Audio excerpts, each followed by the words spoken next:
Hi guys, we're back on episode 2 on Married at First Sight. Mzansi, everybody has gotten married. So we have 4 couples. Okay, I'm gonna start with Kumo and Tamang. Kumo it says she's a customer manager.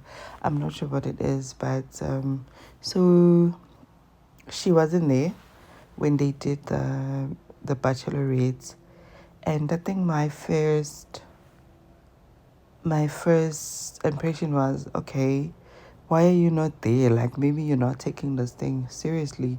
Because, I mean, you mean to tell me, because they said that she couldn't come because of work commitments.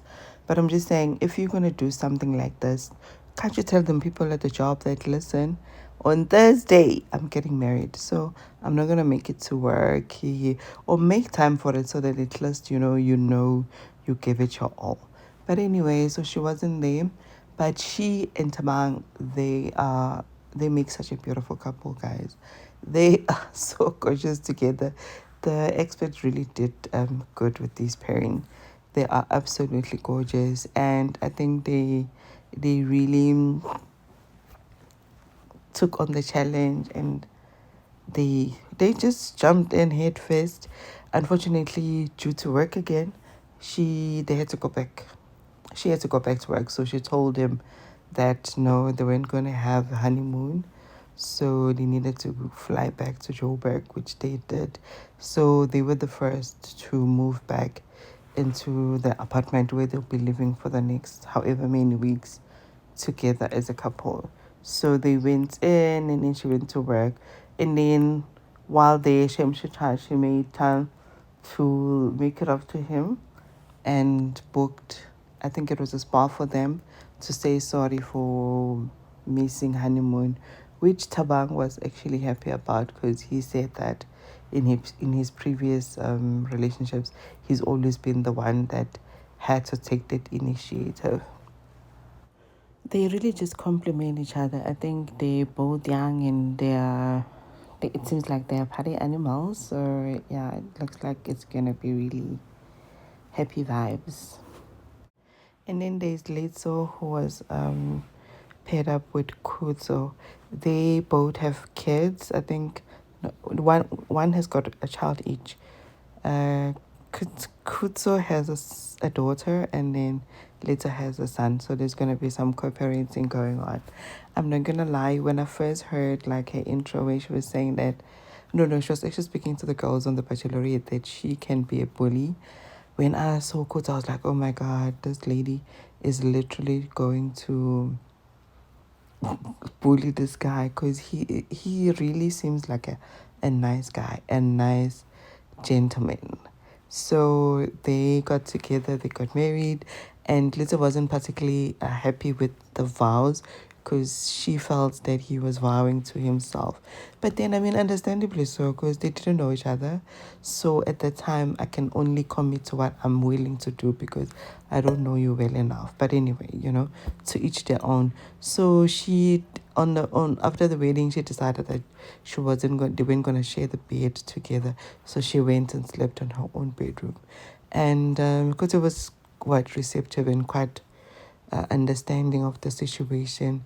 But he said that in the morning, she came and spoke to him, and yeah, they were happy, which was strange, because then when they went, because they went not quite biking, they went cycling up the mountain in a bicycle, which child, I guess it helps to be athletic, because I don't know how I would have managed with it. Oh my god, riding a bicycle in the mountain, but they both seemed to really enjoy it, and it was bumpy, and could say he enjoyed that. They are also just a cute couple together. They make such a beautiful couple, Chef. And then Boy T and 17, these two things just seems to be going so smoothly.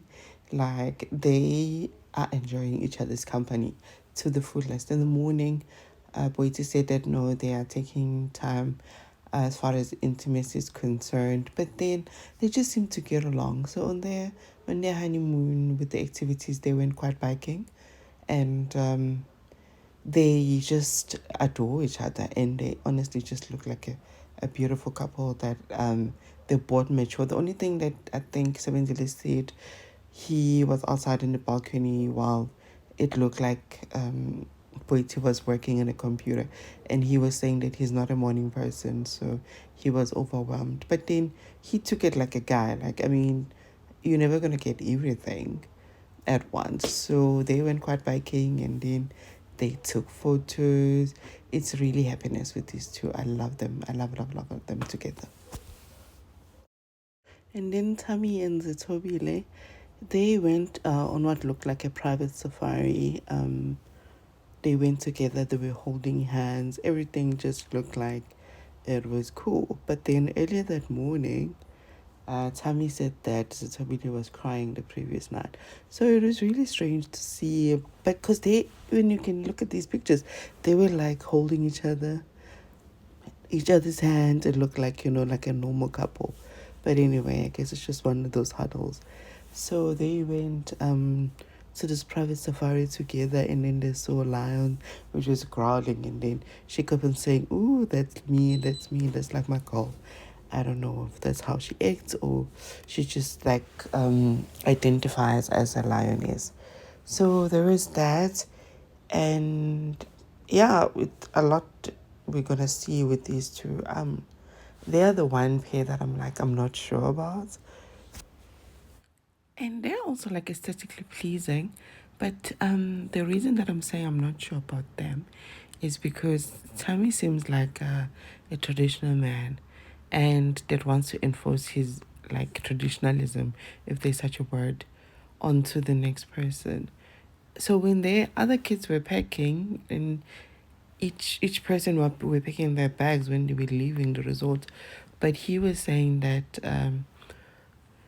Z must pack for him, because as a wife you pack. Like, what would his mom say if she saw him packing his own clothes? I mean, dude, we just met. What do you mean?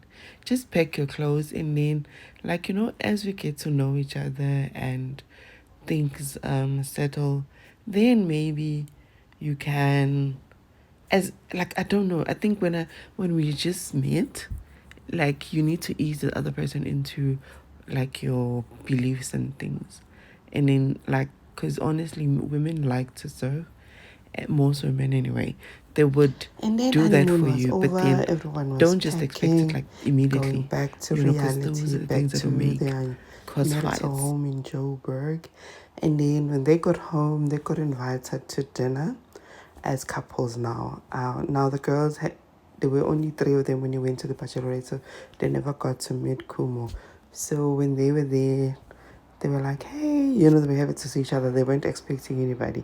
And then the guys obviously asked, so where's Banger? And they're like, who's that? Oh, yeah, the other chairs are the other people. And then apparently Kumu and Tabang didn't see the package that had an invite to a dinner. So they were fashionably late. So the couples all went out, and then they were discussing their red flags. And I think most of the people that just really I don't know, I would say confusing red flags and preferences, honestly, because the things that they were mentioning, wow. Oh, whoa. Tammy then said that Z was like a crybaby, which is like kind of out of line. I think he's kind of a straight shooter, but then like Z is kind of sensitive, so then she doesn't take it well. So, yeah. But then the others, like Shame, like I said, do Boitepo and Waitable and the partner, they are nice people, so they seem to be having a good time. So she said she hasn't seen any red flags at all. And the guy also said the same thing, that no, he hasn't seen any red flags, but if he had to mention something, it would be saying that like she shows a bit more skin. And then Kuzo on the other side said no. D has a lot of male friends. So yeah, it was really nice. Can't wait to do episode 4, episode 3 and 4. I think I'll do those together.